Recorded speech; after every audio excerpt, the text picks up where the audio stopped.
அப்போ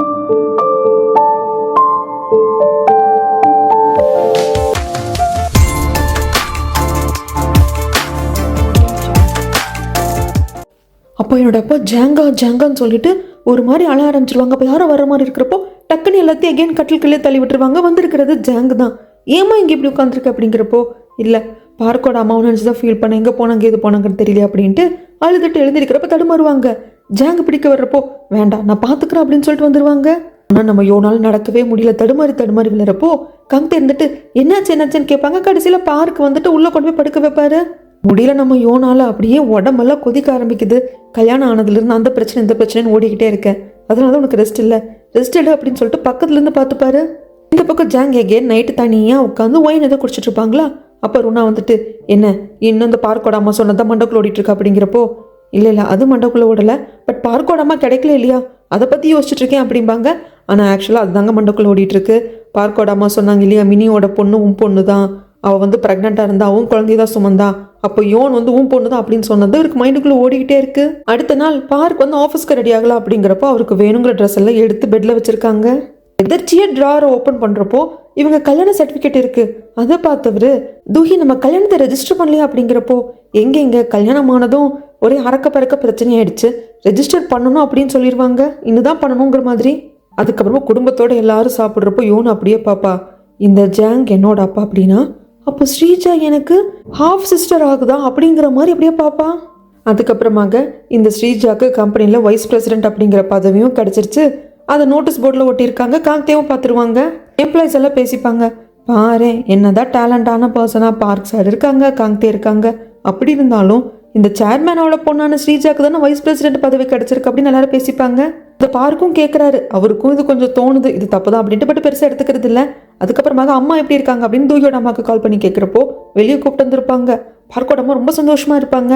பார்க்கோட அம்மாவும் தூகியோட அம்மாவும் கிட்டத்தட்ட ரொம்ப ஃப்ரெண்ட்ஸ் மாதிரி ஆயிட்டாங்க. ஸோ மிஸ்டர் பீக்கோட கம்பெனிக்கு கூப்பிட்டு வந்து இதை பாருங்கள் நாங்கள் சாப்பிட போகலான்ட்டு தான் இருந்தோம், இங்கே சாப்பிட்லாங்கிற முடிவுக்கு வந்துட்டோம், நீங்கள் லஞ்சு முடிச்சிருந்தாலும் பரவாயில்ல எங்களுக்கு சாப்பாடு வாங்கி கொடுங்களேன் அப்படிங்கிறாங்க. உடனே வந்துட்டு பார்க்கோட அம்மா இருந்துட்டு, இதை பாரு பீக், எனக்கு தெரிஞ்சு உங்ககிட்ட நிறைய பணம் இருக்காதுன்னு நினைக்கிறேன், ஒரு சாப்பாடு வாங்கி கொடு, நானும் தூகியோட அம்மாவும் ஷேர் பண்ணிக்கிறோம் அப்படிம்பாங்க. ஏன்னா பார்க் வந்து அந்த டைமில் கஷ்டப்பட்டு இருந்திருப்பாரு இல்லையா, பார்க்கோட அம்மாவை லவ் பண்ணிட்டு இருந்த காலகட்டத்தில் அந்த மைண்டை வச்சுட்டு சொல்கிறாங்க. இங்கே வைஸ் பிரசிடெண்ட்டாக பதவி ஏற்றுக்கிறதுக்காக ஃபர்ஸ்ட் நாள் போகணும் இல்லையா ஆஃபீஸ்க்கு. ஸோ ரொம்ப சந்தோஷமாக வந்துட்டு ஸ்ரீஜா கிளம்பிட்டு இருக்கா. நிறைய பேர் கால் பண்ணி வாழ்த்துக்கள் சொல்கிறாங்க. வர்றப்போ ருணா பார்த்துட்டு என் பொண்ணு எப்போ இப்படி சிரிச்சுக்கிட்டே இருக்கணும் அப்படிங்கிறப்போ, கண்டிப்பாம்மா எப்போ சிரிச்சுக்கிட்டே இருப்பேன் அப்படிங்கிற சமயத்தில் நம்ம யோன் வந்துட்டு கங்க்ராச்சுலேஷன் சொல்கிறா. ஸ்ரீஜாவும் ஓகே ஓகே அப்படிங்கிற மாதிரி ஏற்றுக்கிறா. இதே மாதிரி மேலே போயிட்டே இரு, யாருக்காகவும் ஸ்டாப் பண்ணாத அப்படிங்கிறப்போ, ஏன் இவன் நம்மளுக்கு இவ்வளோ வாழ்த்துக்கள் சொல்கிறா அப்படிங்கிற மாதிரி தான் இருக்கும். ருணா கண்டுக்காத வா போகலாம், அப்புறம் நம்மளுக்கு ஹெல்ப் பண்ண டேரக்டர்ஸ்க்கு எல்லாருக்கும் நல்ல சாப்பாடு வாங்கி கொடுக்கணும், பயங்கர ட்ரீட் கொடுக்கணும் அப்படின்ட்டு போவாங்க. அதுக்கப்புறமாக சும்மா நம்ம நம்பக்கூடாது, நம்ம அம்மாவும் ஜாங்கும் ஒட்டுக்கா ஃபோட்டோ எடுத்துட்டாங்க அப்படிங்கிறதுக்காக நம்பக்கூடாது. ஜாங்கும் நாமளும் வந்து அப்பா பொண்ணாங்கிறத டிஎன்ஏ டெஸ்ட் எடுக்கணும் அப்படின்னு சொல்லிட்டு இப்போ வீட்டில் யாருமே இல்லையே, அம்மாவும் புள்ளி போயிட்டாங்க. ஸோ இவங்க ரூமுக்கு வந்து ஜாங்கோட ஹேர் சாம்பிளை ப்ரஷ்லேருந்து எடுத்துக்கிறான். எடுத்துகிட்டு போகலாம் அப்படிங்கிறப்போ அந்த இன்னொரு கம்மல் வந்து ரூனா கிட்ட தான் இருக்கணும். செக் பண்ணி பார்க்குறப்போ இருக்குது. அதை எடுத்துகிட்டு வந்து 2 கம்மலையும் பொருத்தி பார்க்குறப்போ 2 ஒன்றா தான் இருக்குது. ஸோ என் அம்மா சாவுக்கு தூகியோட சாவுக்கு எல்லாத்துக்கும் காரணம் இந்த ரூனா தான். ஏன் இப்படி தனியாக விட்டு போயிட்டீங்க அம்மா தூகி, உங்களுக்காக நான் ஒருத்தி தான் இங்கே அல்லாடிட்டு இருக்கேன், எனக்கு பயமாக இருக்குது, என்னால் முடியுமான்னு தெரியல, நான் ரொம்ப வீக் ஆகிட்டே இருக்கேன், ப்ளீஸ் என் கூடவே இருங்க அப்படின்ட்டு ரொம்ப அழுவா. அதுக்கப்புறம் என்ன நம்மளுக்கு வேண்டாத குடும்பம் மொத்தமாக போயிட்டு இப்போ வைஸ் பிரசிடென்ட் ஆக போகிறோம் அப்படிங்கிற சந்தோஷத்தில் செலிப்ரேட் பண்ணி சாப்பிட்டுக்கிட்டே இருக்கிறப்போ வாயை மூடிட்டு இருந்திருக்கலாம் ரூனா. இதை பாரு காங்தே, இதுக்கப்புறமாக ஸ்ரீஜாக்குது நீ எல்லாமா இருக்கணும், ஸ்ரீஜாவோட பொசிஷனை காப்பாற்றுறதே நீயாக தான் இருக்கணும், ஸ்ரீஜா வைஸ் பிரசிடென்ட், ஸோ அவளுக்கு எப்பவுமே லாயலாக இருக்கணும் அப்படின்னு சொல்கிற சமயத்தில் கண்டிப்பாக மேடம், பின்ன ஈஸியாக வைஸ் பிரசிடென்ட் ஆகிட்டா இல்லையா, எனக்கு இப்படி ஒரு அப்பா தான் நல்லா இருந்திருக்கும் அப்படின்னு சொன்னது எல்லாருக்கும் ஒரு மாதிரி ஆகிடுது. வீட்டுக்கு வந்து ஸ்ரீஜா கேட்பா, நீ எனக்கு கங்க்ராச்சுலேஷன் சொல்லணும்னு நான் எதிர்பார்த்த பர்சன் நீ தான், நிறைய பேர் எனக்கு வாழ்த்துக்கள் சொன்னாங்க, நான் உங்ககிட்ட இருந்து எதிர்பார்த்தேன், ஆனால் நீ என்னை விமர்சிச்சுட்ட, என் அப்பா சேர்மன் இருக்கிறதுனால எனக்கு வைஸ் பிரசிடென்ட் பதவி கிடைச்சது விமர்சிச்சுட்டு அப்படிங்கிறப்போ, இதை பாரு ஸ்ரீஜா நல்லா யோசிச்சு பாரு, நம்ம சாப்பிட்டு இருந்தப்போ உங்கள் அம்மா தான் எனக்கு வம்புக்கு இழுத்தாங்க, நான் சொன்னேன் பதிலடி கொடுத்தேன், அவ்வளோதான், உன் அம்மா பேசுனது உனக்கு தப்பாக தெரியல அப்படிங்கிறப்ப நான் பேசுறது மட்டும் ஏன் தப்பாக தெரியுது அப்படிங்கிறாங்க. எல்லாரும் அவங்கவுங்க இஷ்டத்துக்கு பண்ணுறாங்க அப்படின்ட்டு ஸ்ரீஜா வெளியே வருவா. அவள் கரெக்டாக வெளியே வர்றதுக்கும் பார்க் வருவாங்க. ஒரு நல்ல நியூஸ் இருக்கே ஸ்ரீஜா, ஆனால் உன் முகத்தில் அந்த சந்தோஷம் தெரியலையே, உன் எக்ஸ்பிரஷனை கண்ட்ரோல் பண்ணிக்கிறியா அப்படிங்கிறப்போ, இல்லை மாமா நீங்கள் எப்படி இருக்கீங்க, பாட்டிமா பற்றி தான் நியூஸ் தெரிஞ்சதா அப்படிங்கிறப்போ, இல்லைம்மா தேடிட்டு இருக்கோம் அப்படின்ட்டு இவர் கரெக்டாக உள்ளே வருவார். உள்ளே வந்தவர் நம்ம யோன் கிட்ட கேட்பாரு, என்ன ஆச்சு? நேற்று நைட்டு நீ சரியே இல்லை, நைட்டு ஃபுல்லாக ஜன்னி வந்தவ மாதிரி இருந்த, உடம்பெல்லாம் அனலாக கொதிச்சுது, என்ன ஏதுன்னு கேட்குறதுக்கு, இல்லைங்க அது என்னென்னமோ திங்கிங் வந்துடுச்சு, ஒரு மாதிரி இந்த மெமரிஸ் எல்லாம் டிஸ்டர்ப் ஆகிடுச்சு அப்படிங்கிறாங்க. எகேன் பார்க் பக்கத்தில் வர்றப்போ லாவகமாக வந்துட்டு அவாய்ட் பண்ணிடுறாங்க யோன். ஆனால் வெளியே வந்தவங்க யோசிக்கிறாங்க, ஸ்ரீஜா எனக்கும் உனக்கும் ஒரே அப்பா அப்படின்னா நம்ம 2 பேர் ஹாஃப் சிஸ்டர்ஸ். அப்படி இருக்கிறப்போ நான் எப்படி பார்க் கூட வாழ முடியும்? நான் பார்க்க கல்யாணம் பண்ணிக்கிட்டதே தப்பு அப்படிங்கிறாங்க. ஒருவேளை கொரியாவில் அப்படி ஒரு உறவு முறை இருக்கும் போல இருக்குங்க. அதாவது நம்ம ஊரை பொறுத்த வரைக்கும் அக்கா பொண்ணை தம்பி கல்யாணம் பண்ணிக்கலாம், ஏன்னா தாய் மாமா தான் வந்து முறையாகும். ஸோ அக்கா பொண்ணை வந்து கல்யாணம் பண்ணிக்கலாம். ஆனால் சவுத் கொரியாவில் அந்த முறை இல்லை போல இருக்குங்க. ஸோ அக்கா பொண்ணை கல்யாணம் பண்ணிக்க கூடாது போல இருக்கு. அதனால தான் யோன் அப்படி சொல்கிறா, ஸ்ரீஜா எனக்கு உனக்கும் ஒரே அப்பா, ஸோ நானும் நீயும் ஹாஃப் சிஸ்டர்ஸ். உனக்கு வந்து பார்க் மாமா முறை ஆகுதுன்னா எனக்கும் மாமா முறை தான், ஸோ நான் அவரை கல்யாணம் பண்ணிக்க கூடாதுல்ல அப்படின்னு சொல்லிட்டு இவன் யோசிக்கிறா, மனசுக்குள்ளேயே யோசிக்கிறா. இங்கே சீன் அப்படியே கட் பண்ணா வேங்கும் அக்கா கறி முடிவு பண்ணிட்டாங்க, நம்ம 2 பேரோட பேரண்ட்ஸ் வந்து கல்யாணத்துக்கு ஒத்துக்க மாட்டேன்றாங்க, நம்ம தனியாக லைஃப்பை லீட் பண்ணலாம். அப்படிங்கிறப்போ இந்த தூகியோட அம்மா வந்து ரெஸ்டாரண்ட் வச்சிருப்பாங்க இல்லைங்களா, அங்கே தானே அப்பப்போ வேலை செஞ்சுட்டு இருப்பாரு. வாங்கு காரும் ஓட்டுவார், ஏதோ வேலை இருந்தால் செய்வார் இல்லையா. ஸோ அங்கே வந்து கேட்குறாங்க, இதுக்கப்புறமாக இவளிங்க வேலை செய்யட்டும் அப்படின்னு சொல்கிறப்போ தூகியோட அம்மா அக்செப்ட் பண்ணிக்கிறாங்க. இங்கே டிஎன்ஏ ரிப்போர்ட் வந்துடுது. அதை பார்க்குறப்போ ஜாங்கும் யோனும் அப்பா பொண்ணுங்க தான் அப்படிங்கிறது கன்ஃபார்ம் ஆகுது. பயங்கரமாக அலறா. அப்படியே வீட்டுக்கு வந்து பார்க்குக்கும் யோனுக்கும் கல்யாணம் ஆச்சு இல்லைங்களா, அந்த மேரேஜ் சர்டிஃபிகேட்டை கிழிச்சு போட்டுடுறா. ஆனால் நம்ம யோனுக்கு ஒரு மனசில் ஒரு ஆசை இருந்தது. எல்லா பிரச்சனையும் முடிஞ்சதுக்கு அப்புறமாக தான் தூகி இல்லை யோனுன்னு சொன்னதுக்கு அப்புறமாக பார்க்கோட சேர்ந்து வாழணும்னு ஆசைப்பட்டா. ஆனால் அந்த உறவு முறை இப்போ ஒத்துக்கிறது இல்லை. ஸோ அதனால தான் இந்த கல்யாணமே வந்துட்டு தவறான கல்யாணம் அப்படின்னு சொல்லிட்டு அந்த மேரேஜ் சர்டிஃபிகேட்டை கிழிச்சு போட்டுடுறா. இங்கே நம்ம ஸ்ரீஜா ரொம்ப சந்தோஷத்தில் இருக்கா. இன்னைக்கு தான் அவள் வைஸ் பிரசிடெண்ட்டாக பதவி ஏற்றுக்க போகிறா. போர்ட் மீட்டிங் கூட்டியாச்சு, வாயெல்லாம் பல்லா இருக்கு, ஒரே குதூகலமாக இருக்கிறப்போ இங்கே மேரேஜ் சர்டிஃபிகேட்டை கிழிச்சு போட்டா இல்லையா யோன். அப்படி போட்ட கையோட ஆரம்பிங்க, இதுதான் சரியான நேரம் அப்படிங்கிறா. என்னத்தை ஆரம்பிக்க போகிறாங்கன்னு பார்த்தா உடனே மீடியா பீப்புள்ஸ் எல்லாம் அங்கே வந்து மொய் மொச்சுக்கிறாங்க. என்னன்னா ஒரு விட்னஸ் லேடியை ரெடி பண்ணா இல்லையா நம்ம யோன், அவங்கள வச்சு ஒரு நியூஸ் சேனலுக்கு ரிப்போர்ட் கொடுக்க வச்சுட்டா. இந்த மாதிரி நான் பார்த்தேன், இந்த புள்ள ஸ்ரீஜா தான் அவங்க பாட்டிமாவை கொண்டு வந்துட்டு அந்த கார்டனில் அம்போன்னு விட்டுட்டு போயிட்டா, அவங்க பாட்டிமாவுக்கு டிமென்ஷியா இருக்கு அப்படின்னு சொல்லிட்டு எல்லாத்தையும் அவங்க வாக்கு மூலமாக கொடுத்துட்டாங்க. இது எல்லா நியூஸ்லையும் வருது. இப்போ அந்த போர்ட் மீட்டிங் நடக்கிற ரூமுக்குள்ளே கூட மீடியா பீப்புள்ஸ் எல்லாம் வந்து, நீங்கள் தானே ஏன் உங்கள் பாட்டிமாவை கொண்டு அப்படி அம்போன்னு விட்டீங்க, அவங்க பாவம் தானே, ஏன் அப்படி பண்ணீங்க, உங்கள் குடும்பம் தானே ஏன் பண்ணீங்க அப்படின்னு சொல்லிட்டு ஸ்ரீஜாவை கேள்வி கேட்க அங்கே இருக்கிற ரூனாலேருந்து மற்றவங்களுக்கெல்லாம் என்ன பண்ணுறதுன்னு தெரியல. பின்னாடியே வருவா ஸ்ரீஜா, அப்பா நான் எக்ஸ்பிளைன் பண்ணுறேன்ப்பா அப்படின்ட்டு. ஆனால் ஆத்மா அமைதியாக ஒரு சீன் நடக்கும். பலார்னு ஒன்று கொடுப்பாரு. இது யாருமே எதிர்பார்க்கல. ரூனாலா என்னங்க அப்படிங்கிறப்போ, இதை பாரு ஸ்ரீஜா, என் கண்ணு முன்னே நிற்காத, ஓடி போயிடு அப்படிம்பாங்க. அங்கிருந்து ஸ்ரீஜா போக, ஸ்ரீஜா பின்னாடி காங்தே போக, இங்கே ரூனா வீட்டுக்கு வந்தா அப்படியே குத்துக்கல் மாதிரி நிற்பாங்க. பார்க்கோட அம்மா நெஞ்சில் கை வச்சிருவா. யோன் ஓடி வந்து, ரூனா என்னாச்சு, ஏன் பயப்படுறீங்க? இல்லை பார்க்கோட அம்மா நான் தான் அவங்களை கண்டுபிடிச்சேன் அப்படின்னு சொல்லுவா. பார்க்கோட அம்மாவும் என்னாச்சு ரூனா அப்படின்னு நெத்தியில் கை வைக்க வருவாங்க. இவ பயந்து ஒதுங்கி போகிறப்போ, இது பாரு நீ ரொம்ப ஓவராக தான் பண்ணுற, அதனால தான் நம்ம கிளாஸில் இருக்கிற ஃப்ரெண்ட்ஸ் கூட உன்னை நச்சு பாம்பு தான் பட்ட பேர் வச்சு கூப்பிடுவாங்க, ஏன்னா நீ அப்படிப்பட்டவ தாண்டி, பணக்காரி அப்படிங்கிற திமிரடி உனக்கு அப்படின்னு சொல்லிட்டு பார்க்கோட அம்மா போயிடுவாங்க.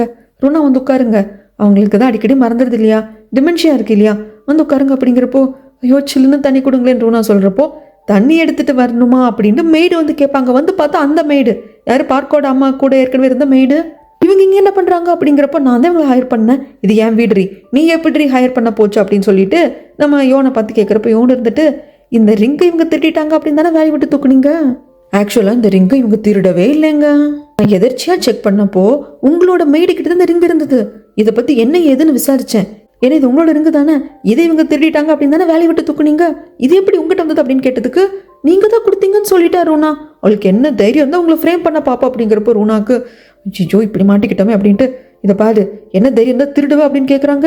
என்னம்மா நீங்களும் எனக்கு ஹெல்ப் பண்ண மாட்டேன்றீங்க, சொல்லுங்கம்மா அப்படிங்கிறப்போ, ஒழுங்கா வேலையை விட்டு போ அப்படிம்பாங்க. அவங்க போகிறப்போ நீ எல்லாம் மனசாட்சியே இல்லாத மிருகம் அப்படின்னு சொல்லி திட்டி விட்டு போயிடுவாங்க. ரூனாக்கு என்ன பண்ணுறதுன்னு தெரியல, எல்லாமே நிலமை மொத்தமாக கையை மீறி போயிட்டு தலைகீழாயிடுச்சு. இந்த பக்கமாக ஸ்ரீஜா ஒரு பார்ல உட்காந்து பயங்கரமாக தண்ணி அடிச்சிட்டு இருக்கா. அங்கே காங்தே வந்துட்டு பேசாம அப்படிங்கிறப்போ, விடு காங்தே நான் சீக்கிரம் சாகணும் அப்படிங்கிறாங்க. காங்தேக்கே கோவம் தான். ஏன் காங்தே என்னை பார்த்தா மான்ஸ்டர் மாதிரி இருக்கா, என்னோட பாட்டி மாவையே டிமென்ஷியா பேஷண்ட் வேற, அவங்கள கொண்டு போய் தொலைச்சிட்டு வந்து என்னை பார்த்தா பாவி மாதிரி இருக்கா, மான்ஸ்டர் மாதிரி இருக்கா அப்படிங்கிறப்போ காங்தே கத்துமா, ஆமாண்டி அப்படிதான் இருக்கு, ஏன் இப்படி ஒரு காரியத்தை பண்ண அப்படின்னு கத்துறப்போ, நான் என்ன பண்றது, என் அப்பாவுக்கு கூட தெரியாத உண்மை அந்த பாட்டிமாவுக்கு தெரிஞ்சிருச்சு, அது அவங்க பேசுறப்ப எனக்கு பயமா இருக்கு, எனக்கு என்னமோ எல்லாம் கையை மீறி போயிடுச்சு, அப்பாவுக்கும் கூடிய சீக்கிரம் தெரிஞ்சிடும் நான் அவரோட சொந்த பொண்ணு இல்லை அப்படின்ட்டு அவ்வளோதான், எல்லாம் முடிஞ்சு போச்சு, எல்லாரும் என்ன விட்டு போங்க அப்படின்ட்டு இவ அழுதுட்டு அப்படியே மயக்கமாயிருவா. இங்கே ஜாங் வீட்டுக்கு வர்றப்போ இந்த மாதிரி அம்மா கிடச்சிட்டாங்க அப்படின்ட்டு பார்க்கும் யோன்னு சொல்லுவாங்க. நல்லபடியாக அவங்க எந்த ஒரு பாதிப்பு இல்லாமல் கிடச்சிட்டாங்க. இப்போ தான் எல்லாருக்கும் தெரிஞ்சிருச்சு இல்லையா? ஸோ இவருக்கும் வந்து ஃபேஸ் பண்ணுறதுக்கு ரொம்ப ஷேமாக தான் இருக்குது. உள்ளே வந்துட்டு மண்டி போட்டு மன்னிப்பு கேட்பாங்க. அத்தை என்னை மன்னிச்சிருங்க, என் பொண்ணு பண்ண தப்புக்கு அவளை பெத்தவனா நான் மன்னிப்பு கேட்டுக்கிறேன் அப்படிங்கிறப்போ, ஐயோ ஜாங் பரவாயில்ல, நீங்கள் எதுக்கு மன்னிப்பு கேட்குறீங்க? ஆனால் ப்ளீஸ் நீங்கள் யோனை மட்டும் கைவிட்டுறாதீங்க, மினியோட பொண்ணு உங்கள் பொண்ணு அப்படிங்கிறப்ப கரெக்டாக இவர் உள்ளே வந்துடுவார். யார் பார்க்கு அம்மாவுக்கு பாஸ்ட்டில் ஏதோ ஒரு இடத்துல உங்கள் மெமரி ஸ்டக் ஆகிடுச்சு, நீங்கள் எதுவும் மனசில் வச்சுக்காதீங்க போங்க அப்படின்னு சொல்லிடுவாங்க. ஸோ பார்க் என்ன நினச்சிக்கிறாங்கன்னா அம்மா எதையோ வந்து நினச்சிட்டு வளர்றாங்க அப்படின்னு நினச்சிக்குவாங்க. இங்கே பெட்ரூமுக்கு வர்றப்போ என்ன தைரியம் இருந்தால் ஸ்ரீஜா இந்த அளவுக்கு போயிருப்பா, நீயே பார்த்துட்டு இருப்ப அப்படின்னு சொல்லிட்டு ரூனாவை பார்த்து கேட்கறதுக்கு, ஆமாம் நான் என்ன பண்ணுறது, அந்த அளவுக்கு பார்க்கோடாமல் எங்களை டார்ச்சர் பண்ணுறாங்க. ரூனா இதெல்லாம் எக்ஸ்கியூஸா? உங்களுக்கு என்னங்க தெரியும், வீட்டில் இருக்கிற எனக்கு தான் தெரியும். ஒரு நாளைக்கு 12 வாட்டி என்னை போட்டு டார்ச்சர் பண்ணால், மறுபடியும் சொல்கிறேன், அவங்க அப்படி டார்ச்சர் பண்ணாங்க கொண்டாங்க அப்படின்னா எங்ககிட்ட சொல்லணும், ஹாஸ்பிட்டலில் சேர்க்குற வழியை பார்க்கணும். அதை விட்டுட்டு அந்த ஸ்ரீஜா கொண்டு போய் தொலைச்சிட்டு வந்திருக்கா. இதெல்லாம் உனக்கு தெரிஞ்சிருந்தும் சப்பக்கட்டு கட்டிட்டு இருக்க. ஸ்ரீஜா இந்த அளவுக்கு மோசமாக போனதுக்கு நீ தான் காட்டணும், அவளை நீ ரொம்ப கேவலமாக வளர்த்துருக்க அப்படிங்கிறப்போ, ஆமாங்க எல்லா தப்பும் என் மேலே தான், எல்லாத்துக்குமே காரணம் நான் தான். ஆனால் ப்ளீஸ் ஸ்ரீஜாவை வெறுத்துறாதீங்க, அந்த குழந்தை பாவங்க, அவளை வந்து வெறுத்துறாதீங்க அப்படின்னு சொல்லிட்டு வாழுவா. அதுக்கப்புறம் காங்தே வந்து ஸ்ரீஜாவை கை தாங்களா வீட்டுக்கு கூப்பிட்டு வருவாங்க. பார்க்கும் யோனும் வருவாங்க. இன்னைக்கு வைஸ் பிரசிடென்ட்டாக பதவி ஏற்றுக்கணும் இல்லையா, அது நடக்காமல் போயிடுச்சு. அதுக்கு வந்து நாங்கள் வருத்தம் தெரிவிக்கிறோம் அப்படிங்கிறப்போ, எதுக்கு மாமா நீ வருத்தம் தெரிவிக்கிற, நீ ஏன் வருத்தம் தெரிவிக்கிற, பாட்டிமாவை தொலைச்சதுன்னா அதுக்கு நான் தானே மன்னிப்பு கேட்கணும், ஏன் இப்படி எல்லாம் பண்ணிட்டு இருக்கேன், இதை பாரு நான் பாட்டிமாவை கொண்டு அப்படி தொலைச்சதுக்கு நீ என்ன பனிஷ்மெண்ட் கொடுத்தாலும் நான் ஏற்றுக்கிறேன், ஆனால் பாட்டிமா என்ன போட்டு அந்தளவுக்கு டார்ச்சர் பண்ணியிருக்காங்க, எப்படிலாம் பேசினாங்க தெரியுமா அப்படிங்கிறப்போ, பார்க்குக்கு வந்த கோலத்தில் ரையின்னு எகேன் ஒன்று விடுவார். இதை பாரு, என் அம்மாவை நீ கொண்டு போய் அப்படி அம்போன்னு ஒரு இடத்துல விட்டுட்டு வந்திருக்க தெரியுமா, அதுக்கு நான் உங்ககிட்ட எந்த ஒரு வார்த்தையும் ஹார்ஷாக பேசல, ஏன்னா நீ என் அக்கா பொண்ணு அப்படிங்கிறதுக்காக அமைதியாக இருந்தேன். ஆனால் இதுவே கடைசி, இன்னொரு வாட்டி பண்ணேன்னு வச்சுக்கோ, அப்புறம் நீ என்னை வேற பார்க்கா பார்ப்பேன் அப்படின்ட்டு வந்துடுவாங்க. அதுக்கப்புறம் இந்த ஸ்ரீஜாவை கொண்டு வந்து படுக்க வச்சுட்டு பார்க்குறப்போ ரொம்ப கஷ்டமாக இருக்கும் காந்தேக்கு. வெளியே வர்ற சமயத்தில் டீ போட்டு கொண்டு வந்து கொடுப்பா யோன், இது கூட அவள் கொஞ்சம் காமாவா அப்படின்னு சொல்லிட்டு அதை வாங்கி வச்சுட்டு, நான் உங்ககிட்ட பேசணும்னு தனியாக கூப்பிட்டு வந்து, ஸோ மீடியாவுக்கு சொன்னது நீ தானே யோன் அப்படிங்கிறாங்க. இதை பாரு, அதெல்லாம் உங்ககிட்ட சொல்ல முடியாது. சரி, ஸ்ரீஜாவை இந்த அளவுக்கு டிஸ்ட்ராய் பண்ணுறதுல உனக்கு என்ன கிடைக்குது அப்படிங்கிறாங்க. என்னமோ அவள் தப்பே பண்ணாதவ, நான் அவள் தப்பு பண்ண மாதிரி போய் கதை கட்டின மாதிரி பேசிகிட்டு இருக்கா காந்தே, அவள் பண்ண தப்பில் தான் அவள் மாட்டிக்கிறா, புரிஞ்சுதா அப்படின்னு சொல்லிட்டு வருவாங்க. வந்ததுக்கப்புறமாக இந்த பெட்டெல்லாம் சரி பண்ணிவிட்டு, என்னங்க இன்னைக்கு நீங்கள் இங்கே தூங்கிக்கோங்க, அம்மா கூட நான் தூங்கிக்கிறேன், ஏன்னா அவங்க வந்து தனியாக தூங்குறதுக்கு ரொம்ப பயப்படுவாங்க, நான் அங்கே போகிறேன் அப்படிங்கிறப்போ, இல்லை தோஹி இங்கேயே படுத்து தூங்க அப்படிங்கிறப்போ, இல்லைங்க நீங்கள் டெய்லியும் தரையில் படுத்து தூங்குறீங்க, நான் தான் மேலே படுத்து தூங்குறேன், எனக்கு அது கஷ்டமாக இருக்குது, நான் அம்மா கூட போய் படுத்துக்கிறேன் அப்படின்னு சொல்லிட்டு நம்ம யோன் வந்துடுவா. அதுக்கடுத்த நாள் ஆஃபீஸ்க்கு ரெடி ஆகிறப்போ என்னென்ன ட்ரெஸ் வேணுமோ என்னென்ன திங்ஸ் வேணுமோ அதெல்லாம் கரெக்டாக இருக்குது, இதை மட்டும் கரெக்டாக பண்ணிடுறா அப்படிங்கிற மாதிரி தான் பார்க்குக்கு இருக்கும். அப்புறம் வந்து ட்ராயர் ஓப்பன் பண்ணி பார்க்குறப்போ இவங்க கல்யாண சர்டிஃபிகேட் அங்கே இல்லை. தூஹி நம்ம கல்யாண சர்டிஃபிகேட் இங்கே இல்லையே, ரெஜிஸ்டர் பண்ணிட்டே அப்படின்னு கேட்குறப்போ, ஆமாங்க ரெஜிஸ்டர் பண்ணிட்டேன் அப்படின்னு சொல்லிட்டு போவா. ஆனால் ரெஜிஸ்டர் பண்ணலை, அது போய் ஏன்னா இவர் போய் செக் பண்ணியிருப்பாரு. இல்லைங்களே பார்க் அண்டு தூஹி இவங்க கல்யாணம் ரெஜிஸ்டர் ஆன மாதிரி எங்களோட ரெக்கார்டில் இல்லையான்னு சொல்லியிருப்பாங்க, ஏன் இவ போய் சொல்கிறா அப்படிங்கிறது நம்ம பார்க்குக்கு புரியல. அதுக்கடுத்த நாள் எல்லாரும் சாப்பிட்றதுக்கு வந்துட்டாங்க. ஸ்ரீஜா வரல. இந்த ரூனாவோட அம்மாவுக்கு அப்படி குறுகுறுன்னு இருக்கு. ஆமாம் பார்க், உங்கள் அம்மா விஷயத்தில் என்ன முடிவெடுத்திருக்கு அப்படிங்கிறப்போ நம்ம யோன் தான் வந்து சொல்லுவாங்க, இல்லை நாங்கள் டாக்டர் கிட்ட எல்லாம் செக் பண்ணிட்டோம், அவங்க பாஸ்டில் ஏதோ இடத்துல ஸ்டக் ஆகிட்டாங்க, பட் அவங்களுக்கு தெரிஞ்ச பீப்புளோடு இருக்கிறப்போ குணமாயிடுவாங்கன்னு சொல்லியிருக்காங்க, சரி நீங்களாம் சாப்பிடுங்க, நான் ஸ்ரீஜாவை கூப்பிட போகிறேன் அப்படிங்கிறப்போ அவள் காலையிலேயே ஒயின் குடிச்சிட்ருப்போ வரமாட்டேன்னு சொல்லிடுவா. அதுக்கப்புறமாக கீழே வந்ததும் இதை சொல்லுவா யோன், இந்த மாதிரி ஸ்ரீஜா வரமாட்டேன்னு சொல்லிட்டான்ட்டு. அப்போ தான் ஜாங் சொல்லுவாங்க, நான் ஒரு ப்ரெஸ் கான்ஃபரன்ஸுக்கு வந்து ஏற்பாடு பண்ணியிருக்கேன், பப்ளிக்காக மன்னிப்பு கேட்கணும், அப்போ தான் எல்லாம் சரியாகும், இல்லைனா கம்பெனி மேலே பயங்கரமான கெட்ட பேர், அதை நம்ம சரி பண்ணுறதுக்கு இதை பண்ணி தான் தீரணும் அப்படின்னு சொல்லிடுவாங்க. ஸோ ப்ரெஸ் கான்ஃபரன்ஸும் ஏற்பாடு பண்ணுறாங்க. ஸ்ரீஜாவும் மன்னிப்பு கேட்குறா, அதுவும் முட்டி போட்டு மன்னிச்சிருங்க, நான் வந்து தப்பு பண்ணிட்டேன், என் பாட்டிமா வந்து டிமென்ஷியா பேஷண்ட்டு, அவங்களை இப்படி நான் விட்டுருக்கக்கூடாது, அது என்னோட தப்பு தான், பட் அவங்க என்னென்னலாம் பண்ணாங்க தெரியுமா அப்படின்னு சொல்லிட்டு ஆரம்பத்தில் மன்னிப்பு கேட்டவ அப்படி ரூட் அப்படியே வேற மாதிரி கொண்டு போயிடுவா. அதெல்லாம் பண்ணதுக்கு காரணம் எங்கள் அம்மா தான், எங்கள் அம்மா ரொம்ப பாவம், எங்கள் தாத்தாவோட ஃபர்ஸ்ட் ஒய்ஃப்க்கு பிறந்தவங்க தான் எங்கள் அம்மா, ஆனால் என்னோட பெரிய பாட்டிக்கு வந்து திடீர்னு உடம்பு சரியில்லாமல் போனதும் என் அம்மாவோட ஃப்ரெண்டுக்கும் தாத்தாக்கும் பழக்கம் ஏற்பட்டுடுச்சு, அதன் வகையில் அவங்களுக்கு ஒரு குழந்தை கூட இருக்குது, என் அம்மா இதை நினச்சி எவ்வளோ வேதனைப்பட்டிருப்பாங்க தெரியுமா அப்படிங்கிறப்போ ப்ரெஸ் மீடியா பீப்புள் உடனே வந்துட்டு ரூனாவை ஃபோட்டோ எடுக்க ஆரம்பிச்சிருவாங்க. பார்க்க அப்படியே பார்ப்பான், என்னடா அவன் அப்படியே அம்பு திருப்பி விட்டாலே அப்படிங்கிற மாதிரி தான் இருக்கும். ஸோ என் அம்மா ரொம்ப பாவம், அவங்க அம்மா இறந்ததுக்கு அப்புறமாக அந்த வீட்டில் அவங்களுக்கு உரிமையே இல்லாமல் போயிடுச்சு, இப்போ பாட்டிக்கு டெமென்ஷியா வந்து எங்கள் அம்மாவை போட்டு ரொம்ப டார்ச்சர் பண்ணாங்க, பழசெல்லாம் பேசி பேசி கஷ்டப்படுத்தினாங்க. ஆனாலும் நான் வந்து என் பாட்டிமாவை கொண்டு அப்படி தொலைச்சது தப்பு தான், அதுக்கு மன்னிச்சிருங்க அப்படிங்கிறப்போ இவரும் ஜாங்கும் வந்து மண்டி போட்டு மன்னிப்பு கேட்பாங்க. இப்போ இந்த நியூஸ் எப்படி ஆயிடுச்சுன்னா, இந்த ஸ்ரீஜா அவங்க பாட்டிமாவை அதுவும் டிமென்ஷியா பேஷண்ட்டா அப்படி கொண்டு போய் அம்போன்னு விட்டது தப்பு தான். But at the same time ஸ்ரீஜாக்கு கசப்பான பாஸ்ட் இருக்கு. அவங்க அம்மாவோட லைஃப்பை வந்து அவ பார்த்துருக்கா, அதில் அவங்க பட்ட கஷ்டம் அப்படிங்கிறது இவளுக்கு ஒரு மிகப்பெரிய பெயின்ஃபுல்லான பாஸ்டாக இருக்குது அப்படிங்கிற மாதிரி நியூஸ் போக ஆரம்பிச்சிருச்சு. இதை மற்ற எம்ப்ளாயிஸ் எல்லாம் பார்க்குறப்போ, பாரு இந்த பொண்ணு பண்ணது தப்பு, அந்த சேர்மேனை ரெண்டாவதாக பார்க்கோட அம்மா கல்யாணம் பண்ணிக்கிட்டாங்க அப்படிங்கிறத வச்சு டோட்டல் கதையவே மாற்றிட்டாங்க. அதுக்கப்புறமாக ஜாங்கு கிட்ட வந்து ஸ்ரீஜா சொல்லுவா, அப்பா நீங்கள் திடீர்னு என் பக்கத்தில் வந்து எனக்காக முட்டி போட்டு மன்னிப்பு கேட்பீங்கன்னு எதிர்பார்க்கலப்பா அப்படிங்கிறப்போ ரூனா இருந்துட்டு, நான் நல்லவனை தாங்க கல்யாணம் பண்ணியிருக்கேன், நம்ம பொண்ணுக்காக நீங்கள் நின்னீங்க பார்த்தீங்களா, நான் ஒரு நல்ல பர்சனை கல்யாணம் பண்ணியிருக்கேன் அப்படிங்கிற முடிவு எடுத்ததுக்கு சந்தோஷப்படுறேன் அப்படிங்க. சந்தோஷமெல்லாம் அப்புறம் பட்டுக்கலாம். ஸ்ரீஜா வைஸ் பிரசிடென்ட் அப்படிங்கிற உன் பதவியை ராஜினாமா பண்ண அப்படிங்கிறாங்க. ஏன்பா ரூனாவும் ஏங்க அப்படின்னு கேட்குறப்போ, இதுக்கு மேலே நம்ம எதுவும் இழக்காமல் இருக்கணும்னா இப்பொழுதுக்கு அவர் ரிசைன் பண்ணணும் அப்படின்னு சொல்லி முடிச்சிருவாங்க. இப்போ நடந்த பிரச்சனையில் ஏற்கனவே ஷேர்ஸ் எல்லாம் ரொம்ப டவுனில் போயிட்டு இருக்கு. ஆனால் இது தூகியோட அம்மாவுக்கு சாதகமாக போயிடுது. அந்த குடும்பம் பண்ணுற கலாட்டா நம்மளுக்கு சாதகமாக போகுது. இன்னும் நிறைய ஷேர்ஸ் வாங்குங்கன்னு சொல்லிடுவாங்க. இப்போ மிஸ்டர் பீக்கோட ஆஃபீஸுக்கு தான் வந்திருப்பாங்க.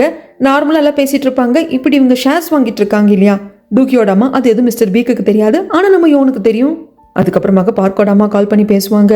இப்போ எல்லாத்தையும் புரிஞ்சுக்கிட்டு 3 பேரும் ஒத்துமையாக இருக்காங்க. ஏன்னா பார்க்கோட அம்மாவோட சுச்சுவேஷன் என்ன அப்படிங்கிறது தூக்கியோட அம்மாவுக்கு புரியுதா.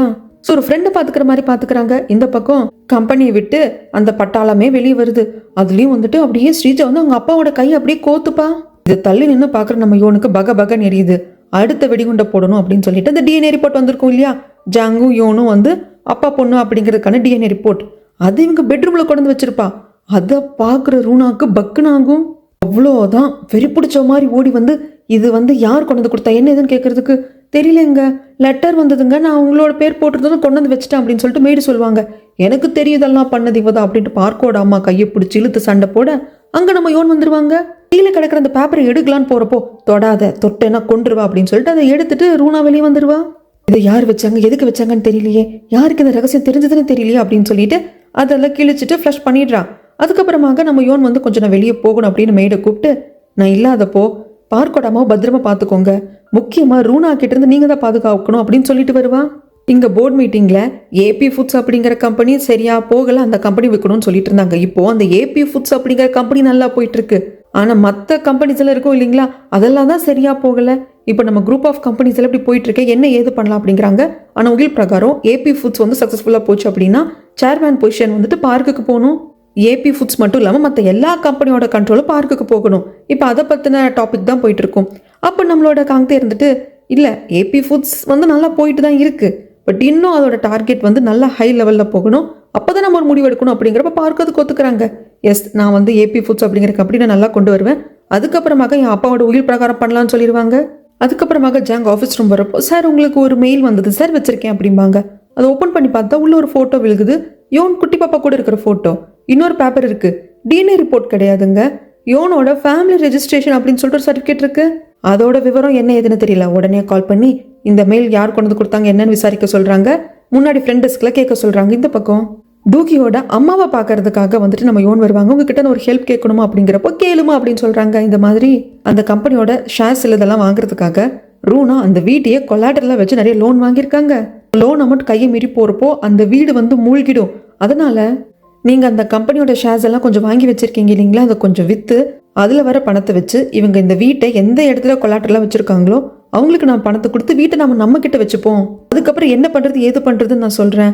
நான் ரொம்ப அதிகப்படியாக கேட்குறேன்ல அப்படிங்கிறப்ப, அதெல்லாம் ஒன்றும் இல்லைம்மா, என்னை பொறுத்த வரைக்கும் நீ தூகி, உனக்கு என்கிட்ட கேட்கறதுக்கு எல்லா உரிமையும் இருக்குது, நான் ஓகே பண்ணுறேன்னு சொல்லிடுவாங்க. இங்கே யார் வந்தாங்க இந்த கவரை வச்சுட்டு போனாங்க அப்படிங்கிறது ஒன்றுமே வந்துட்டு தெரியல இந்த ஜாங்குக்கு. ஆனால் என்னமோ ஒன்றும் தப்பாக நடக்குது அப்படிங்கிறது மட்டும் புரியுது. இந்த பக்கம் காங்தேவை பார்க்கறதுக்காக ஸ்ரீஜா வருவா. வேலைன்னு மூழ்கிட்டேன், நான் சொன்னதெல்லாம் மறந்துட்டியா, நம்மளுக்கு நேச்சராக குழந்தை பிறக்காது, அதனால டாக்டர் கிட்ட அப்பாயின்மெண்ட் வாங்கியிருந்தேன், நீ வரலையில அப்படிங்கிறப்போ, ஐயோ சாரி ஸ்ரீஜா மறந்துட்டேன், இன்னொரு நாள் அப்பாயின்மெண்ட் வச்சுக்கோ அப்படிங்கிறாங்க. உனக்கு மனசாட்சி இல்லை என்ன புரிஞ்சுக்க மாட்டேன்ல அப்படிங்கிறப்போ, நீ ப்ரெக்னென்ட் ஆகுறது தான் உனக்கு முக்கியம், ஆனால் எனக்கு அதை விட முக்கியமான வேலை இருக்குது அப்படிங்கிறப்போ காங்தேவோட அம்மா வந்துட்டு, ஐயோ நான் என்ன பண்ணுவேன் ஏது பண்ணுவேன்னு புலம்புறாங்க. டேய் உன் தம்பி வாங்க வந்து அந்த பொண்ணை தாண்டா கட்டியே தீவன ஒத்த காலம் நிற்கிறான் அப்படிங்கிறப்போ, காங்தேக்கு தம்பி இருக்கான்னு ஸ்ரீஜா கேட்க, உனக்கு தெரியாதுல்ல, நான் இன்னொருத்தன் கூட பழக்க வழக்கத்தில் இருந்தப்போ பிறந்த பையன், இப்போ என்ன பண்ணுறது, அந்த பொண்ணு வேற ப்ரெக்னெண்ட்டாக இருக்கா அப்படின்னதும் என்ன ஏதுன்னு பேசுறதுக்காக இவங்க ஷாப்புக்கே வருவா ஸ்ரீஜா. அந்த பொண்ணு யார் என்னன்னு கேட்குறப்ப தெரிய வருது, அந்த யோனை வந்து தத்தெடுத்து வளர்த்தா இல்லையா யோனோட அம்மா, அந்த அம்மாவோட மூத்த பொண்ணு அப்படிங்கிறாங்க. இதை பாருங்க, அந்த குடும்பத்தை கூட நம்ம சகவாசம் வச்சுக்கவே கூடாது, எப்படியாவது இந்த கல்யாணத்தை தடுத்து நிறுத்துங்க அப்படின்னு எந்திரிச்சு போக பார்க்குறப்போ வேங்கும் அக்கா காரியும் வருவாங்க. நீங்கள் எதுக்கு ஸ்ரீஜா வந்திருப்பாங்க அப்படின்னு எனக்கு தெரியும், இந்த கல்யாணத்தை நிறுத்துறதுக்கு தானே. ஆனால் ஸ்ரீஜா, உங்கள் ஹஸ்பண்ட் காங்தே மாதிரி நான் கிடையாது, காதலிச்சு கர்ப்பமாக்குன பொண்ணை கைவிட்டு போகிறதுக்கு, அதனால எங்களை பிரிக்க முடியாது அப்படிம்பாங்க. இப்போதான் புரியுது, காங்தே ஏன் எனக்கு ஒரு தம்பி இருக்கான் அப்படிங்கிறத என்கிட்ட சொன்னதே இல்லைன்னு இப்போதான் புரியுது அப்படின்ட்டு. இதை பாருங்க அத்தை, நான் சொன்னதை மைண்டில் வச்சுக்கோங்க அப்படின்ட்டு போவாங்க. அவள் போனதுக்கப்புறம் பிரிஞ்சு நில்லும் கடந்த கல்யாணம் நடக்காது அப்படிங்கிறப்போ, அதை நீ சொல்லாத, நான் கல்யாணம் பண்ணியே தீருவேன் அப்படிங்கிறாங்க. காங்தே அம்மாவுக்கு என்ன பண்ணுறதுன்னு தெரியல. காங்தே வீட்டுக்கு வரப்போ ஸ்ரீஜா லெஃப்ட் ரைட்டுன்னு வாங்குவா. இதை பாரு, உங்கள் அம்மா மட்டும் அந்த வேங்கும் அந்த குடும்பத்தில் இருக்கிற மூத்த பொண்ணு கல்யாணம் பண்ணிக்கிறதுக்கு அனுமதிச்சாங்கன்னு வச்சுக்கோ, உங்கள் அம்மா கிட்ட இருக்கிற எல்லா தொடர்பையும் நான் துண்டிச்சுப்பேன். அதே மாதிரி நீ உங்கள் அம்மாவை பார்க்கக்கூடாது அப்படிங்கிற சமயத்தில் என்னடி சொல்கிற, ஏன் அம்மா மேலே அவ்வளோ பாசமா, உன் அம்மாவுக்கு மேலே பாசம் இருந்தால் கல்யாணத்தை அவங்க நடத்த விடக்கூடாது, அப்படி தான் பார்த்துக்கோ அப்படிங்கிறப்ப இது எல்லாத்தையும் கேட்டுட்டு ரூனா வருவா. யார் கல்யாணம் என்ன கல்யாணம் அப்படிங்கிறப்ப எல்லாமே தெரிஞ்சிருது. அடுத்த நாள் இதை பற்றி பேசுறதுக்காக வர்றப்போ அங்கே வேங்கோட அப்பா தான் இருப்பாங்க, காங்தேயோட அம்மா இருக்க மாட்டாங்க. இதை பாருங்க, இந்த கல்யாணம் நடக்கக்கூடாது நல்லா பேசிக்கிட்டே இருக்கிறப்ப காங்தேயோட அம்மா வந்துடுவாங்க. வந்தோடனே வெட்டு ஒன்று துண்ணு ரெண்டுங்கிற மாதிரி தான் ரூனா பேசுவா. இந்த கல்யாணம் நடந்தது அப்படின்னா இந்த ஸ்டோரை நான் எடுத்துப்பேன் அப்படி இப்படின்னு சொல்கிறப்போ, என்ன நீ பாட்டுக்கு வர்ற, ஆர்டர் கொடுக்குற போகிற, எனக்கு என்ன கொஞ்சம் கூட மான மரியாதையில் நினச்சிட்டு இருக்கேன் அப்படிங்கிறப்போ, ஆமாம் மான மரியாதை இல்லை, அந்த குடும்பத்தோட அந்த வேங் அப்படிங்கிற உனக்கு பிறந்த பையன் அவன் சம்மந்தம் வச்சுக்கிறான் அப்படிங்கிறப்போ அதுக்கு நீயும் ஓகேன்னு சொன்ன அப்படின்னா இந்த ஷாப்பை நான் எடுத்துக்கிறேன் அப்படிங்கிற சொல்கிற சமயத்தில் ஒரு வாக்குவாதம் போயிட்டே இருக்கும். அப்போ டக்குனு காங்தே வந்துடுவாங்க. அம்மா, நம்மளுக்கு மான மரியாதை இருக்குமா, இப்போவே இந்த ஷாப்பை க்ளோஸ் பண்ணு, இந்த பொம்பளை கிட்ட கூட அப்படிங்கிறப்போ, என்ன காங்தே, உனக்கும் அம்மாவுக்கும் கொஞ்சம் கூட செல்ஃப் ரெஸ்பெக்டே கிடையாது, என்ன திடீர்னு வந்துருச்சு அப்படிங்கிறாங்க. ஆமாம் உண்மைதான், எனக்கு செல்ஃப் ரெஸ்பெக்ட் கிடையாது, எங்கள் அம்மாவுக்கும் கிடையாது. ஆனால் உன்ன மாதிரி உன்னோட டர்ட்டி மணியை வச்சு அடுத்தவங்களை பயமுறுத்துற, உண்மைகளை மறைக்கிற மாதிரியான ஆட்கள் நாங்கள் கிடையாது அப்படின்றது வந்த கோவத்தில் பலார்னு அரைஞ்சிருவா காங்தேவை ரூனா. அவ்வளோதான், காங்தேவோட அம்மாவுக்கு வந்த கோவத்தில் ரூனாவோட தலைமுடியை பிடிச்சி ஆட்டு நாட்டிடுவாங்க. அவ்வளோதான், இவளுக்கு ரொம்ப அவமரியாதையாக போயிடும். வீட்டுக்கு வந்தவ கண்ணா பின்னான்னு குதிக்கிறப்ப, அம்மா என்ன ஆச்சுமா, ஏமா இப்படி இருக்க, இதுக்கெல்லாம் காரணம் நீ தாண்டி, நீ இந்த காங்தேவை விரும்பி தொலைச்ச அப்படின்ட்டு அந்த குடும்பத்து கூட சம்மந்தம் பண்ணா அந்த கேவலமானவங்க என்ன இப்படி நடத்திட்டாங்க அப்படிங்கிறாங்க. இல்லையேம்மா, அந்த ஸ்டோருக்கு போய் அவங்க அம்மா கிட்ட பேசுகிறா காங்தே சொன்னாரே, அவனும் அங்கே இருந்தாண்டி, சி நன்றி கெட்ட பையன் அப்படிங்கிறப்போ உடனே காங்தேக்கு கால் பண்ணி, இதை பாரு, எங்கள் அம்மா இவ்வளோ கோபப்படுறதுக்கான காரணம் அந்த குடும்பத்தோட மூத்த பொண்ணுக்கும் உன் தம்பியான வேங்குக்கும் கல்யாணம் நடக்க போகுது, அது பிடிக்கலன்னு தான் எங்கள் அம்மா சொல்கிறாங்க அப்படிங்கிறப்போ, ஸ்ரீஜா புரிஞ்சுதான் பேசுறியா, எல்லாரோட வாழ்க்கையிலும் உங்களால் முடிவெடுக்க முடியாது அப்படின்ட்டு கோவப்பட்டு கால் கட் பண்ணிடுவான். மேடு கூட வெளியே போயிட்டு மார்க்கெட்டுக்கு எங்கே போயிட்டு பார்க்கோடமா வருவாங்க. வந்தால் வெளியே வெயிட் பண்ணிட்டு இருப்பாங்க யோனோடம்மா. அவங்கள பார்த்து உங்களுக்கு அடையாளம் தெரியுது, எனக்கு ஞாபகம் இருக்குது, நீங்கள் எனக்கு நல்ல ஃப்ரெண்டு தானே, என்ன பாத்ரூமில் நான் ட்ரெஸ்லேயே சுச்சு போனப்போ எல்லாரும் என்னை பார்த்து சிரிச்சாங்க, என்ன ஒரு மாதிரி பார்த்தாங்க, நீங்கள் தானே கம்ஃபர்ட் பண்ணி, எனக்கு ஞாபகம் இருக்குது, உள்ளே வாங்கன்னு கூப்பிட்டு வந்துருவா. யோனோட அம்மா மறுப்பாங்க, ஆனால் கம்பல் பண்ணி கூப்பிட்டு வந்துருவாங்க. அங்கே பார்க்கும் யோனு வருவாங்களா, ஸோ இவங்க ரொம்ப கம்பல் பண்ணுறதுனால யோனோட அம்மாவும் வீட்டுக்குள்ளே வருவாங்க. ஆனால் இது ரூனாக்கும் ஸ்ரீஜாக்கும் சுத்தமாக பிடிக்கவே கிடையாது. பார்க்கோட அம்மா இருந்துட்டு, வாங்க என் ரூமுக்கு போய் நம்ம ஜாலியாக பேசி விளையாடலாம் அப்படின்னு சொல்லி கூப்பிட்டு போயிடுவாங்க. ஸ்ரீஜா வந்து கேட்பா, என்னம்மா இது, ஏமா மாமா எல்லாமே தெரிஞ்சிருந்து இப்படி நடந்துக்கிறாங்க, எனக்கு பேசுறதுக்கே முடியலடி, எக்கேடோ கெட்டு ஒளியட்டும் போ அப்படின்னு விட்டுருவாங்க. யோனோட அம்மா பார்க்கோட அம்மா கிட்ட நல்லா ஒட்டிக்கிட்டாங்க, அவங்களுக்கு பிடிச்சிருக்கு, நிறைய பேசி சிரிக்கிறாங்க. பார்க்கும் சொல்வாங்க, உங்களுக்கு டைம் கிடைக்கிறப்ப அடிக்கடி எங்கள் அம்மா வந்து பார்த்துட்டு போங்க அப்படின்ட்டு. சரி நான் குடிக்கிறதுக்கு ஏதாவது எடுத்துகிட்டு வரேன் அப்படின்னு சொல்லிட்டு இவங்க வெளியே வருவாங்க. இவங்க கிச்சனுக்கு யோன் வந்ததும் பின்னுக்கவே வந்துட்டு சொல்வான், தூஹி உனக்கு மனசாட்சியே இல்லையா, எதுக்காக அந்த பொம்பளை உள்ளே விட்டுருக்க, ஒரு கொலகாரி உள்ளே விட்டுருக்க அப்படிங்கிறப்போ, என்ன சொல்கிற, ஆமாம் என் வயிற்றுல இருந்த குழந்தை சாகிறதுக்கு அந்த பொம்பளை தான் காரணம் அப்படிங்கிறப்போ, ஸ்ரீஜா நீ நிறைய விஷயங்களை மிஸ் பண்ணிட்டு உனக்கு நடந்ததை மட்டும் சொல்கிற அப்படின்னு சூசகமாக தான் சொல்லுவாங்க. ஏன்னா யோன் செத்தது, யோனோட குழந்தை செத்தது, யோனோட லவரான காங்தேவை பறிச்சுக்கிட்டது அப்படின்னு இவ்வளோ விஷயம் இருக்குது. அது எல்லாத்தையும் ஸ்ரீஜா மறந்துட்டா இல்லையா, அதை தான் கொஞ்சம் அப்படி சூசகமாக சொல்கிறப்போ, நான் என்னத்தை மறந்தேன், உன்னால் புரிஞ்சுக்க முடியாது, ஒரு குழந்தைய இழக்கிற வழி அப்படிங்கிறது எவ்வளோ பெருசுன்னு உனக்கு புரிஞ்சுக்க முடியாது. ஆமாம் என்னால் புரிஞ்சுக்க முடியாது, ஆனால் நம்ம வீடை தேடி வந்து விருந்தாளி அவங்க கிட்ட மரியாதை நடந்துக்கும் அப்படின்னு போகிறப்போ, இதை பாரு தோஹி, இதுவே கடைசியாக இருக்கட்டும், இன்னொரு வாட்டி அந்த சிக்கன் ரெஸ்டாரண்ட் லேடி வந்தான்னு வச்சுக்கோ, இந்த வீட்டுக்கு ரொம்ப இன்ட்ரெஸ்டிங்கான விஷயத்த உனக்கு காட்டுவேன் அப்படின்னு சொல்லிட்டு மிரட்டி விட்டு போயிடுவான். இங்கே ரூனாவுக்கு கனவெல்லாம் கெட்ட கனவாக வருது. மினி வந்து வீட்டில் இருக்கிற மாதிரிலாம் கனவு வருது. பயந்து போய் துடிச்சு பிடிச்சி எந்திரிப்பாங்க.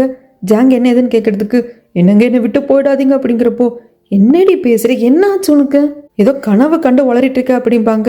இந்த பக்கமாக பார்க்கும் ட்ரை பண்ணுறாங்க. ஆனால் நம்ம யோனால தூக்கியாவும் வாழ முடியல, உண்மையும் சொல்ல முடியல. ஆனால் பார்க்குக்கு அந்த டவுட் வர ஆரம்பிச்சிருச்சு, இது யோனா இருக்குமோ அப்படின்ட்டு. பட் இல்லை, கண்டிப்பாக என் தூகி செத்துருக்க மாட்டா, உயிரோடு இருப்பா அப்படின்னு நம்புறாரு. அதனால நீயா என்கிட்ட வர வரைக்கும் நான் வெயிட் பண்ணுறேன்னு சொல்லிடுவாரு. இந்த பக்கமாக காந்தி ரூமுக்கு வர்றப்போ எனக்கு உங்ககிட்ட பேசணும் அப்படின்னு ஸ்ரீஜா சொல்வா. பேச வேண்டிய அவசியம் இல்லை, என் தம்பி கல்யாணத்தை பற்றி பேசாத. அவனுக்கு யாரை கல்யாணம் பண்ணிக்கணும்னு தோணுதோ அவங்கள தான் கல்யாணம் பண்ணிப்பான்.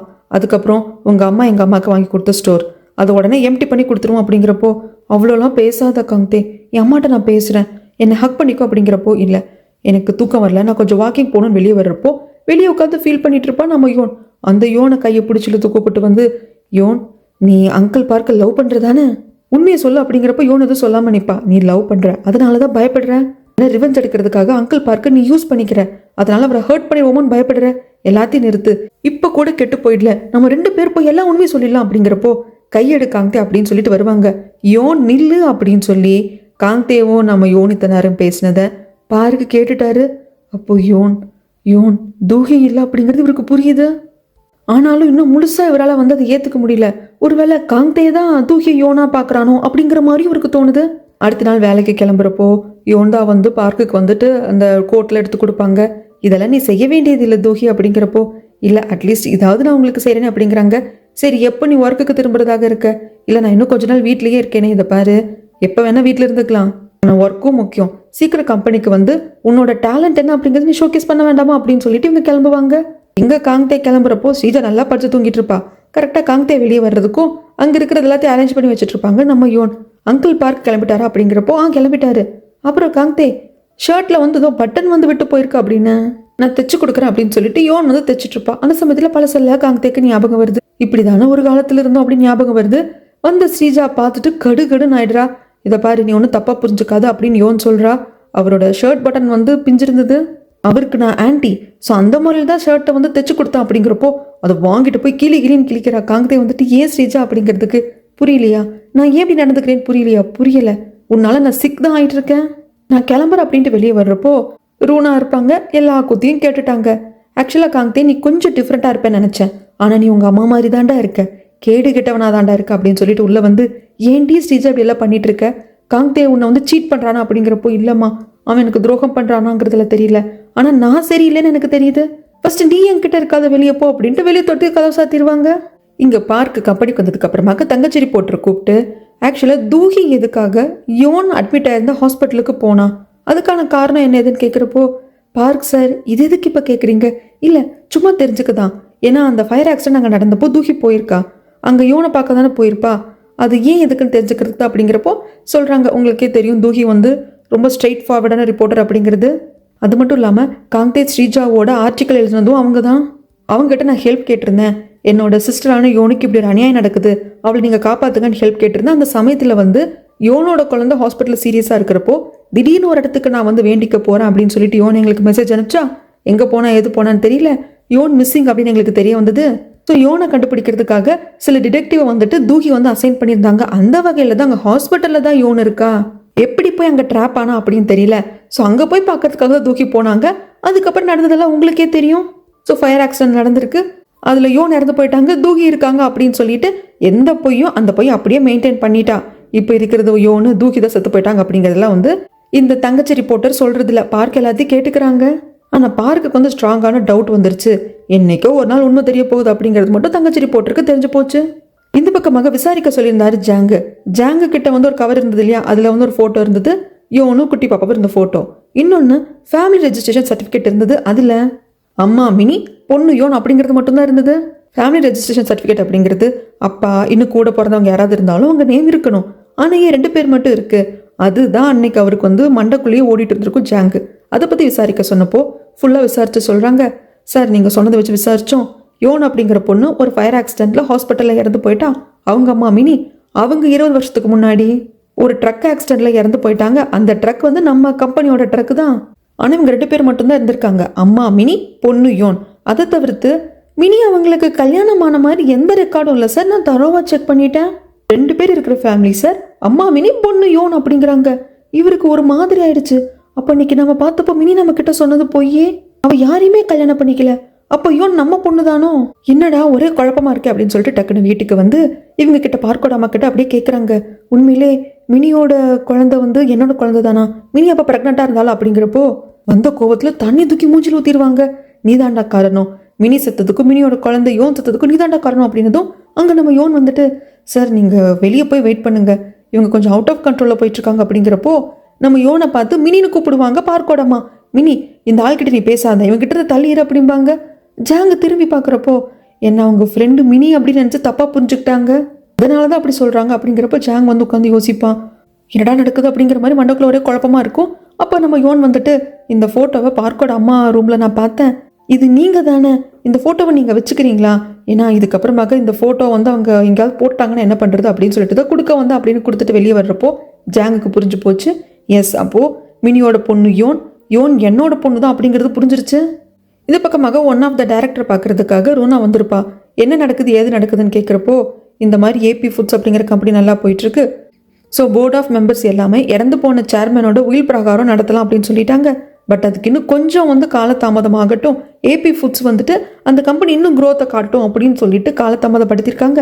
எனக்கு தெரிஞ்சு ரொம்ப நாள் ஆகாது, சீக்கிரமாக சேர்மனோட உயில் செல்லுபடி ஆகிடும். அதாவது ஏபி ஃபுட்ஸை வந்து நல்லபடியாக கொண்டு வந்து பார்க்கு காட்டிட்டாரு, ஸோ எல்லா ஷேர்ஸும் வந்துட்டு பார்க்குக்கு போயிடும், சேர்மேன் அப்படிங்கிற பதவியும் போயிடும். அப்படிங்கிறப்போ ஏன் இப்படிலாம் நடக்குது? இது பாருங்கள், நான் நிறைய ஷேர்ஸ் வாங்கிட்டே இருக்க சொன்னேன்ல, வாங்கினீங்களா அப்படின்னு கேட்குறாங்க.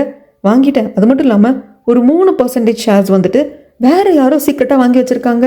ஏதோ ப்ரைவேட் கம்பெனியாக இருக்கிறதுக்கு வாய்ப்பு இருக்குது, அது யார் என்னன்னு கண்டுபிடிங்க, அவங்ககிட்ட இருந்தும் ஷேர்ஸ் வாங்கணும், ஆனால் என்கிட்ட போதுமான காசு இல்லை. ஏற்கனவே நாங்கள் இருக்கிற வீட்டையும் அது என் பேரில் தான் இருக்குது, என் அப்பாவோட உயிரை எனக்கு கொடுத்துட்டாரு, அதை கொலாட்டரில் வச்சு கொஞ்சம் பணம் வாங்கிட்டேன், இப்போ என்ன பண்ணுறதுன்னு தெரியல. அப்படிங்கிறப்போ ஒரு கார்டு கொடுக்குறாங்க. என்ன கடன் கொடுக்குற லோன் ஷாக்ஸ் கிட்டே வாங்க சொல்கிறீங்க? வேறு ஆப்ஷன் இல்லைம்மா, உங்களுக்கு வேணும்னா வாங்குங்க, இல்லைன்னா உங்கள் விருப்பம்னு சொல்லிடுவாங்க. ஆனால் இவங்கெல்லாம் வந்து ட்ரஸ்ட்வர்த்தியான பர்சன் தான் அப்படிங்கிறதையும் காதில் போட்டு வச்சுருவாங்க. இந்த பக்கமாக பார்க்க அந்த குட்டி பாப்பா அதுக்கப்புறம் தூகியோட அஸ்தி வச்சுருப்பாங்க இல்லையா, அங்கே வராங்க. அங்கே வந்து நின்னவர், தூகி என்னை மன்னிச்சிரு, நான் உன்னை அடையாளம் கண்டுக்கவே இல்லை அப்படின்னு சொல்லிட்டு ரொம்ப ஃபீல் பண்ணுறாங்க. நான் நீ தான் தூகி அப்படின்னு நினச்சிட்டு உன்னோட ட்வின் சிஸ்டரான யோன் கிட்ட வந்து பேசி பழகிருக்கேன், நீ ஜெலஸாக ஃபீல் பண்ணுறியா அப்படின்னு சொல்லிட்டு கேட்குறப்போ நம்ம தூக்கி சொல்லியிருப்பாங்க இல்லையா, எனக்கு உன்னை பிடிக்கும் பார்க், நான் வந்து உன்னை லூஸ் பண்ண மாட்டேன் அப்படின்னு சொல்லிட்டு அதில் ஞாபகம் வருது. நம்ம தூக்கி கிஃப்ட் பண்ணியிருப்பாங்க இல்லையா, அந்த க்ளோப் மாதிரி இருக்கும் இல்லையா, அது இங்கே வைக்கிறாங்க. ஆக்சுவலாக உன்னோட ட்வின் சிஸ்டரான யோன் வந்து என்னை பயன்படுத்திக்கிறா அவளோட ரிவெஞ்சுக்காக, அது எனக்கு புரியுது, ஆனால் நான் உன்னை அடையாளம் கண்டிருந்துருக்கணும் அப்படின்ட்டு ரொம்ப ஃபீல் பண்ணுறாரு. ஸோ சுற்றி வளைச்சு விசாரித்ததை வச்சு அவர் கண்டுபிடிச்சிருந்துருக்காரு, நம்ம பக்கத்தில் இருக்கிறது யோன் தான், தூகி கிடையாது அப்படிங்கிறது அவர் கண்டுபிடிச்சிட்டாரு. பெருசாக ப்ரூஃபு டிஎன்ஏ ரிப்போர்ட் அந்த வரைக்கும் போகலை, நடக்கிறத வச்சு இவர் யோசிக்கிறாரு. ஆனால் 100% கன்ஃபார்மும் பண்ணிட்டாரு, நாம காதலிச்ச தூக்கி தான் இறந்து போயிட்டா, இப்போ இருக்கிறது யோன் அப்படிங்கிறத. அதுக்கப்புறமாக யோனோட வீட்டுக்கு வராங்க, யோனோட சின்ன வயசு ஃபோட்டோஸ் எல்லாம் பார்க்குறாங்க, அந்த யோனோட அம்மா கூட நல்லபடியாக பேசுகிறாங்க. 2 வயசு சாப்பிட்டுட்டு வீட்டுக்கு வந்தா இங்கே யோனும் பார்க்கோட அம்மாவும் பயங்கரமாக கிச்சனில் ஓடி பிடிச்சி விளாண்டுட்டு இருப்பாங்க சமைக்கிறேங்கிற பேரில். இதை பார்க் பார்த்துடுவார், அப்படியே யோசிப்பார், பரவாயில்ல யோன், நீ தூகியா இல்லைனாலும் பரவாயில்ல, நீ யோனாவே இரு, ஆனால் என் கூட இரு, என் அம்மாவோட இரு, எனக்கு அதுவே போதும், என்னால் என் தூகியை மறக்க முடியாது, என்னோட தூகியில் நீ பாதியாக இருக்கலாம், ஆனால் என் மனசை நீயும் உன் மனசை நானும் ஜெயிப்போமா அப்படிங்கிறது தெரியாது அப்படின்னு கண் கலங்க பார்த்துட்டு இருப்பாரு. அதுக்கப்புறம் காங்தே வீட்டுக்கு வருவாங்க. கிச்சனில் ஒரே கலகலன்னு சத்தம் கேட்கும். வந்து பார்த்தா குடும்பமாக இவங்க 3 பேர் உட்காந்து சாப்பிட்டு இருப்பாங்க. இவங்க கூப்பிடுவாங்க பார்க்கோடாமா, காங்தே உட்காருப்பா, நீ சாப்பிடு, தூகி தான் இன்னைக்கு எல்லா டிஷ்ஷும் பண்ணா அப்படிங்கிறப்போ இல்லை நீங்கள் சாப்பிடுங்க அப்படின்ட்டு காங்தே வந்துடுவான். காங்தே இந்த சந்தோஷத்தை தான் மிஸ் பண்ணுறான். அதாவது யோனை கல்யாணம் பண்ணிட்டு இப்படி குடும்பமாக வாழணும் அப்படின்னு அவனுக்கு ஆசையான். ஆனால் அந்த ஆசை இப்போ தான் வருதான். யோனை விட்டுட்டு ஸ்ரீஜா பின்னாடி போனப்போ வரலையாம். ரூனாவும் ஸ்ரீஜாவும் ஸ்பாக்கு போயிருப்பாங்க. அதனால் காங்தே நீங்கள் அங்கே சாப்பிடலன்னு சொல்லிட்டீங்க, உங்களுக்கு சாப்பாடு வைக்கிறேன். ரூனாவும் உங்கள் ஒய்ஃப் ஸ்ரீஜாவும் ஸ்பாக்கு போயிருக்காங்க அப்படின்ட்டு போகிறப்போ, யோன் நான் உன்னை ரொம்ப மிஸ் பண்ணுறேன், நான் இப்போ தான் புரிஞ்சுக்கிட்டேன், நாம் ஒன்றா இருந்த அந்த காலங்கள் தான் சந்தோஷமான காலங்கள் அப்படிங்கிறப்போ, காங்தே சாப்பாடெல்லாம் சாப்பிட்டுட்டு பாத்திரத்தை எல்லாத்தையும் கீழே கிச்சனில் கொண்டே வச்சுருங்க அப்படின்ட்டு யோன் வந்துடுவா. அதுக்கப்புறமாக யோனை வந்து தங்கச்சி ரிப்போர்ட்டர் கூப்பிட்டு இந்த மாதிரி பார்க் என்ன ஆஃபீஸ்க்கு கூப்பிட்டு நிறைய விஷயங்கள் கேட்டாங்க, தூகி எப்படி அந்த ஹாஸ்பிட்டலுக்கு போனா அப்படிங்கிற மாதிரியெல்லாம் கிட்ட கேட்டாங்க. எனக்கு தெரிஞ்சு இறந்து போனது தூகி, நீ யோன் அப்படிங்கிறத பார்க் சென்ஸ் பண்ணிட்டார் போல இருக்கு அப்படிங்கிறாங்க. பதட்டமாயிடுது யோனுக்கு. ஏன் பதட்டப்படுற, நீ பார்க்க காதலிக்கிறியா, பார்க் நீ தான் யோன் அப்படிங்கிறத கண்டுபிடிச்சி வரான்னு பயப்படுறியா அப்படிங்கிறப்போ யோனுக்கு என்ன சொல்கிறதுன்னு தெரியல. ஆனால் தங்கச்சி ரிப்போர்ட்டருக்கு சந்தோஷமாக இருக்குது. எனக்கு தெரிஞ்சு நான் நினச்சதை விட பார்க் உன்னை ரொம்ப காதலிக்கிறாரு, அவருக்கு எதுவும் மேலே ஒரு டவுட் இருக்குது, நீ தூகி இல்லை யோன் அப்படிங்கிற மாதிரி டவுட் இருந்தாலும் உன்னை உடனே வந்து நேரடியாக கேட்காம வீட்டை விட்டு துரத்தாமல் இருக்காரு.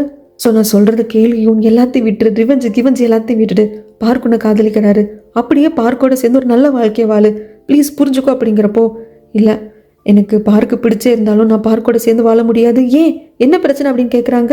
வாழ முடியாது, வாழக்கூடாது அப்படிங்கிறத மட்டும்தான் சொல்லுவா யோன். ஆனால் தங்கச்சி ரிப்போர்ட்டர் சொல்லுன்னு துருவி கேட்குறப்போ, என்னோட உண்மையான பயாலஜிக்கல் ஃபாதர் சேர்மேன் ஜாங்கு தான். அப்போ எனக்கும் ஸ்ரீஜாவுக்கும் ஒரே அப்பா, நாங்கள் 2 பேரும் ஹாஃப் சிஸ்டர். ஸ்ரீஜாக்கு பார்க் வந்து மாமா முறையாகுது. அப்படி இருக்கிறப்போ நான் எப்படி அவர் கூட வாழ முடியும் அப்படிங்கிறாங்க.